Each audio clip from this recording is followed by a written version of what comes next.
Straight Drive with Siva Prasad. Welcome to straight drive. ఒక నెల రోజుల క్రితం వరకు చాలా తీవ్రంగా వార్తల్లో నిలిచినటువంటి సబ్జెక్ట్ తెలంగాణ రాష్ట్రానికి సంబంధించినంత వరకు ఫోన్ ట్యాపింగ్. రోజుకో కొత్త అప్డేట్. ఇక్కడ అట్టా జరిగింది, ఇక్కడ ఇట్టా జరిగింది, ఇక్కడ హార్డ్ డిస్క్ దొరికినాయి, అక్కడ నాగోలు కాలువ దగ్గర పడ్డాయి, లేకపోతే బలానా బేగంపేట దగ్గర దొరికినాయి, లేకపోతే ఇలా ప్రతిరోజు దాని గురించి ఏదో ఒక అప్డేట్, దానికి సంబంధించి అనేక రకాలైనటువంటి అంశాలు.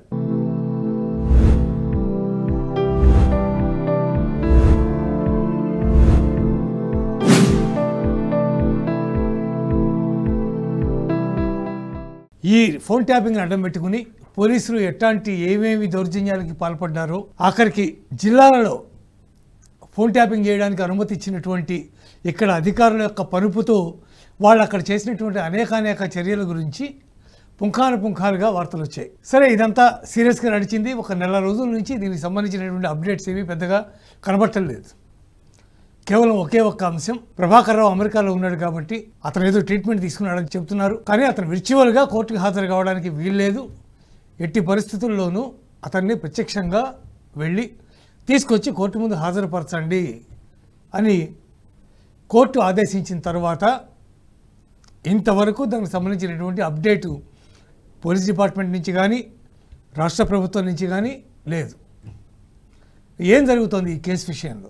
నిజంగా రాజద్రోహం అనే పేరు పెట్టుకున్నటువంటి ఇట్లాంటి కేసులో ఒక్కసారిగా ఎందుకు పోలీస్ వ్యవస్థ అంతా ఒక్కసారిగా చల్లబడిపోయింది? నిన్నగాక మొన్న ఇందులో ఒక నిందితుల్లో ఒకడైనటువంటి భుజంగరావుకి బెయిల్ వచ్చింది కోర్టు నుంచి. ఈ ఒక్కటే డెవలప్మెంట్ జరిగింది అంతే, వేరే డెవలప్మెంట్స్ అన్నీ ఏం లేవు. సూత్రధారి అయినటువంటి ప్రభాకర్ రావు అమెరికా వెళ్ళిపోయాడు. అక్కడి నుంచి ఆయన తిరిగి రావట్లేదు. ఆయన ఎవరితోనో మాట్లాడుతున్నాడో లేదో తెలియదు. ఇందాక నేను చెప్పినట్టుగా అది ఒక్కటే అప్డేట్, నేను వర్చువల్గా హాజరవుతాను నేను అనేది ఒక్కటే అప్డేట్ జరిగింది. దాన్ని కోర్టు అంగీకరించలేదు కాబట్టి ఆయనకి తెమ్మని ప్రత్యేకమైన టీంను కూడా పంపించమని చెప్పి కోర్టు ఆదేశించింది. కోర్టు నోటీసులు జారీ చేశామని చెప్పారు. అయినా ఇంతవరకు ప్రభాకర్ రావు తిరిగి రాలేదు. ఏం జరుగుతోంది దీంట్లో?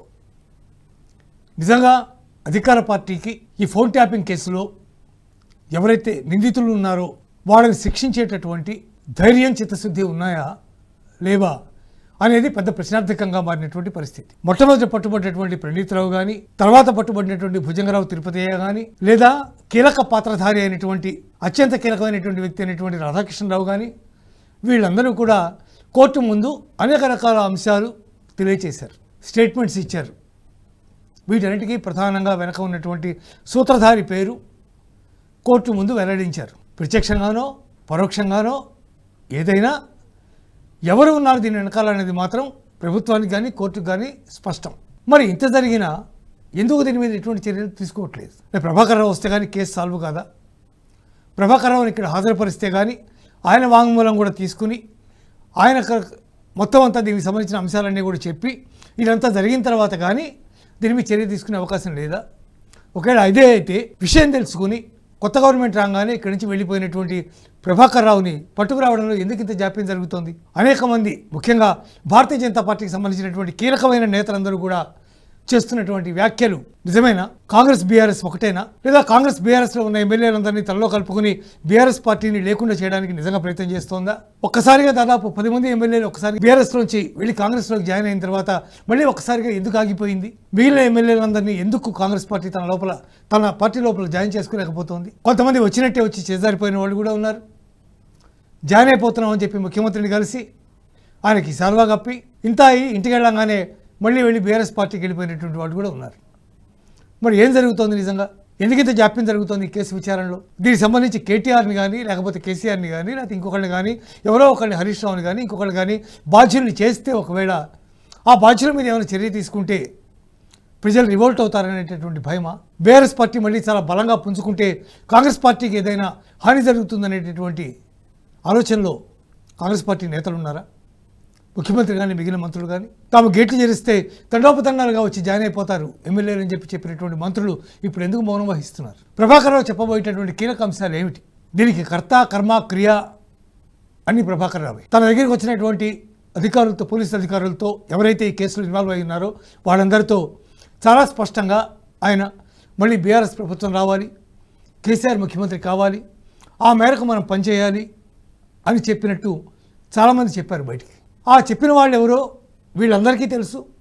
దీంట్లో నిజంగా ప్రైమ్ అక్యూజ్డ్ ఎవరైతే ఉంటారో వాళ్ళ గురించి తెలుసు. వాళ్ళు కొంతమంది పేర్లు బయటపెట్టారు కూడా. అయినా ఎందుకు నిరీక్షణ? ప్రభాకరరావు వచ్చి గుట్టు విప్పితే కానీ అరెస్ట్ చేసేటటువంటి ధైర్యం లేదా? ఇవన్నీ కూడా సమాధానం లేని ప్రశ్నలుగా మిగిలిపోతున్నాయి. కానీ బీఆర్ఎస్ పట్ల కాంగ్రెస్ గవర్నమెంట్ కొంత మెతక వైఖరి వహిస్తోంది అనేది మాత్రం సుస్పష్టంగా కనిపిస్తోంది. ఇంత పెద్ద ద్రోహం జరిగింది, అనేక మంది జీవితాల్లో ఈ ఫోన్ ట్యాపింగ్ చిచ్చు పెట్టింది.